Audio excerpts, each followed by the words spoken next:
Salut à toi. Donc dans cette vidéo, je vais te dire comment réussir ton premier investissement immobilier et d'ailleurs même les suivants en vérifiant quelques points qui sont entre guillemets stratégiques mais qui sont hyper importants sur la viabilité et la rentabilité de ton investissement. Le premier point, c'est l'emplacement de ton bien. L'emplacement. Alors si tu dois retenir une seule chose de cette vidéo, ça va être celle-ci. C'est la règle numéro 1, c'est l'emplacement. C'est-à-dire que si tu achètes un bien, que ce soit un appartement, une maison, un immeuble, un garage ou que sais-je, si tu l'achètes dans un emplacement où les personnes ne veulent pas vivre, où il n'y a pas de passage, où les personnes ne vont pas louer, et ben même si tu as un super prix d'achat, et ben tout simplement, tu ne le loueras pas.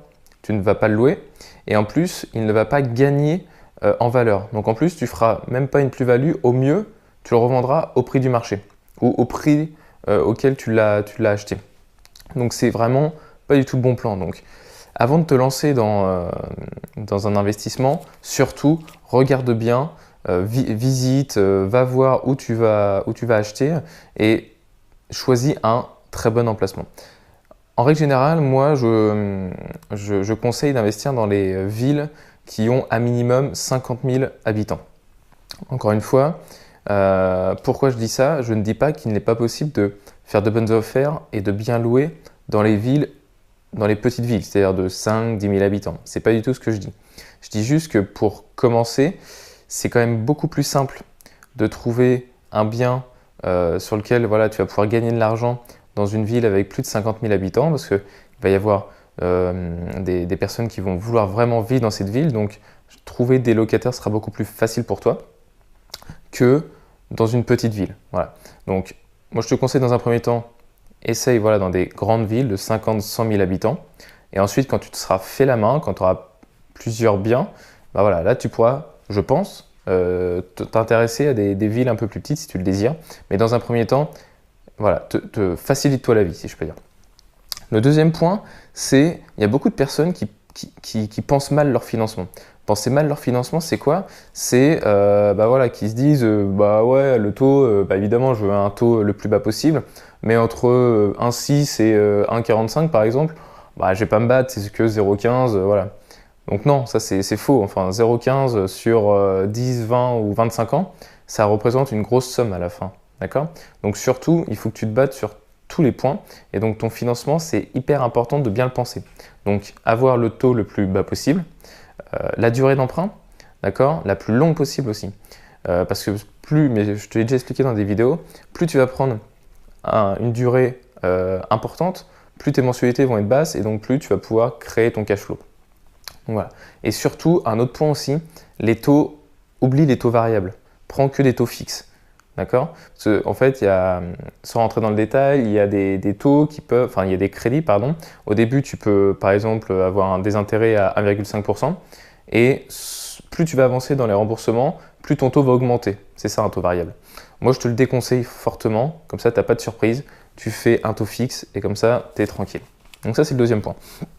Le troisième point, c'est tout simplement sous-estimer les travaux que tu vas faire dans ton bien. Moi, j'ai plein de personnes autour de moi qui me disent « Ouais, super, j'ai fait une super bonne affaire, il y a quelques travaux dedans. » Et quand je leur dis « ok, quelques travaux, mais qu'est-ce que tu vas faire et combien ça va te coûter ?» Ils me disent « Je sais pas trop, je vais voir après. » Non, tu vois pas après. C'est-à-dire que faut que tu saches exactement les travaux que tu vas faire et le coût que ça va te coûter, le prix que ça va te coûter, pardon, aller à 10% près, tu vois, mais que tu aies une bonne idée. Comme ça, après, tu peux en plus le faire financer par ta banque et tu as un plan de financement vraiment détaillé. Les travaux, tu peux très vite avoir des surprises et le coût des travaux peut vraiment exploser si tu te penches pas dessus dès le début. Donc voilà, donc vraiment, regarde vraiment bien combien vont te coûter les travaux et ce que tu vas faire comme travaux. Le quatrième point, c'est la trésorerie. La trésorerie, c'est important. En fait, la trésorerie, c'est l'argent que tu as de côté en cas de coup dur. Okay? Un bien, quand tu vas l'acheter, tu te dis ok, je vais le louer et la vie est belle, si je peux dire. Mais tu peux très bien ne pas trouver le locataire aussi vite que tu penses. Tu peux très bien tomber sur un mauvais payeur. Tu peux très bien, je sais pas moi, avoir un dégât des eaux dans ton appartement et du coup devoir avancer certains travaux, même si ton assurance va te les rembourser après, mais il va falloir que tu avances des choses. voilà, tu peux avoir plein d'impondérables. Ok, donc il faut vraiment que tu aies de l'argent de côté pour pouvoir tout simplement subvenir à ces coups durs, si je peux dire. Moi, ce que je préconise, en tout cas ce que je fais de mon côté, c'est que pour chacun des biens que je possède, j'ai entre 6 mois et 1 an de loyer en trésorerie. Je vais te donner un exemple. Si un appartement, je le loue, je vais faire des calculs simples, 500 € par mois par exemple, d'accord? Et j'aurai de côté, en cas de coup dur, entre alors 6 x 5, donc 6 mois de loyer, 6 x 5, 30, donc 3 000 € de loyer, ou entre 3 000 et 6 000 € de côté, au cas où, tu vois, s'il y a un coup dur. Comme ça, voilà, moi, ça me permet d'avoir l'esprit léger, l'esprit tranquille, et que si voilà, j'ai un mauvais payeur, si je dois payer des frais ou des travaux en plus pour X raisons, voilà, j'ai de l'argent et je peux le faire sans que ça empiète mon train de vie ou mes autres investissements. Donc ça, je te conseille d'avoir vraiment de la trésorerie, c'est hyper important. Le 5e point qui est primordial quand tu fais un investissement locatif, c'est de bien estimer les loyers auxquels tu vas louer ton appartement. D'accord ? Si par exemple tu fais toutes tes projections financières avec un loyer mensuel de 400 € par exemple, et qu'au final tu as mal étudié et que les loyers max que tu pourras en tirer, c'est 350, à la fin de l'année, ça va te faire un sacré trou. Et en fait, toutes tes projections sont fausses. Et donc, tu peux très vite passer d'un bon investissement, c'est-à-dire avec un investissement pour lequel tu auras un cash flow soit égal à 0, soit positif, à un cash flow négatif. Et donc, à tous les mois, remettre de l'argent dans ton investissement. Donc voilà, surtout, fais très attention aux gains et aux revenus que tu vas pouvoir tirer de ton investissement. Le 6e point, c'est quoi? C'est la fiscalité. La fiscalité, encore une fois, j'en parle assez souvent dans mes vidéos parce que tout simplement, c'est le nerf de la guerre. La fiscalité, si tu loues ton bien en nu, en meublé, que ça soit en réel ou non,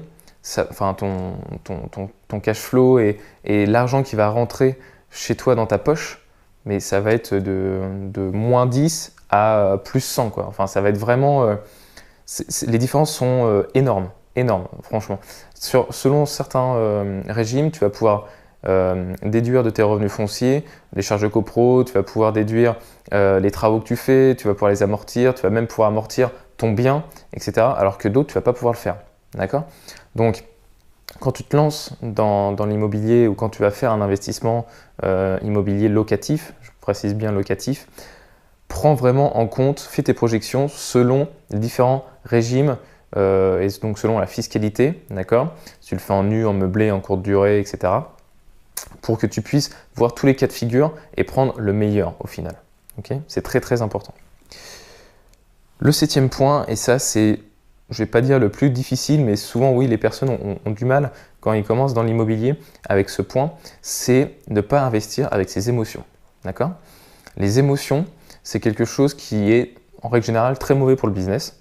Et donc si tu fais un investissement locatif, tu fais du business. D'accord ? Quand tu as une résidence principale, il y a beaucoup de personnes qui se disent « Ah ouais, j'ai aimé parce que tout simplement j'ai eu le coup de cœur pour la cuisine qui était super belle, il y a du parquet, j'adore, etc. » Dans l'immobilier locatif, tu oublies tout ça. Les motifs, c'est pas… Voilà, faut vraiment le mettre de côté. Il faut juste… faut lire les chiffres, d'accord ? Il faut que tu fasses tes projections financières et selon ce que les chiffres vont te dire, tu vas y aller ou tu vas pas y aller, d'accord ? Là-dessus, tu mets vraiment de côté tes émotions. Tu peux très bien avoir un appartement, ouais, un coup de cœur si je peux dire, où ouais, la cuisine elle est sympa, il est bien bon emplacement, l'immeuble est cool aussi, etc. Mais quand tu vas faire tes projections, en fait, ça va être complètement à côté de la plaque, quoi. Tu vas être en cash flow totalement négatif, etc. Donc là, surtout, arrête-toi tout de suite. Tu dis, bon voilà, ok, très bien, c'est pas pour moi, je passe à autre chose. D'accord ? Des biens, il y en a plein sur le marché. Donc surtout, n'aie pas peur de perdre un bien, surtout quand les chiffres te disent surtout n'y va pas, quoi. D'accord ?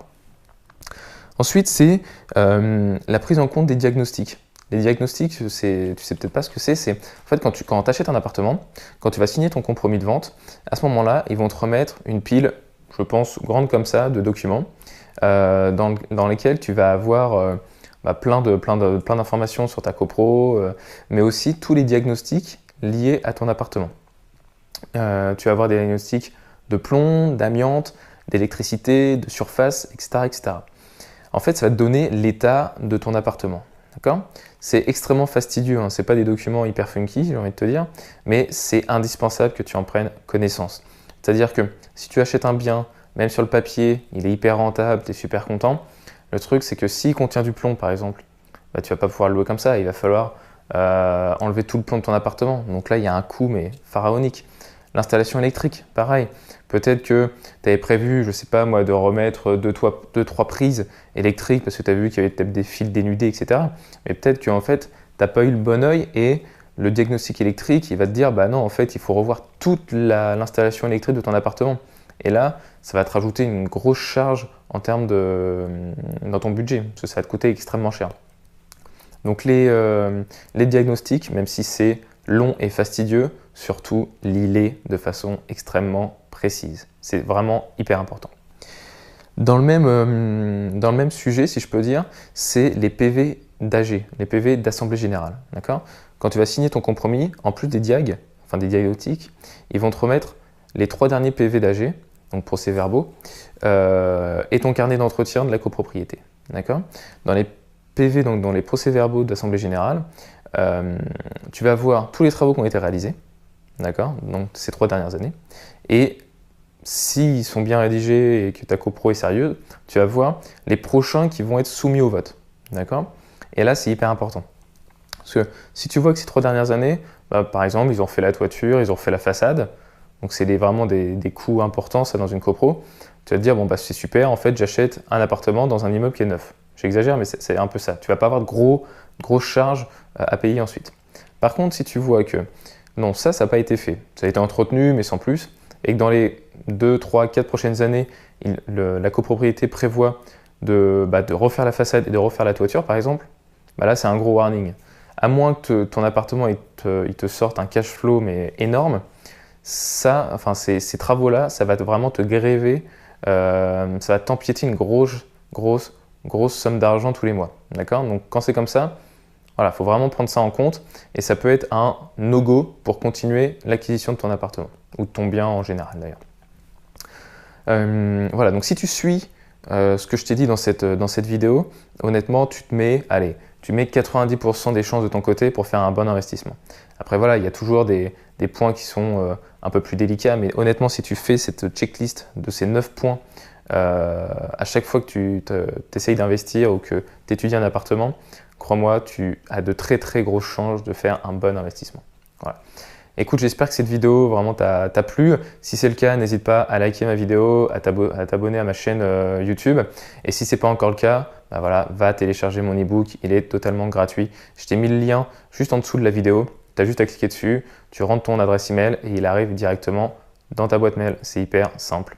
Écoute, sur ce, je te souhaite une très bonne journée, je te dis à bientôt. Ciao.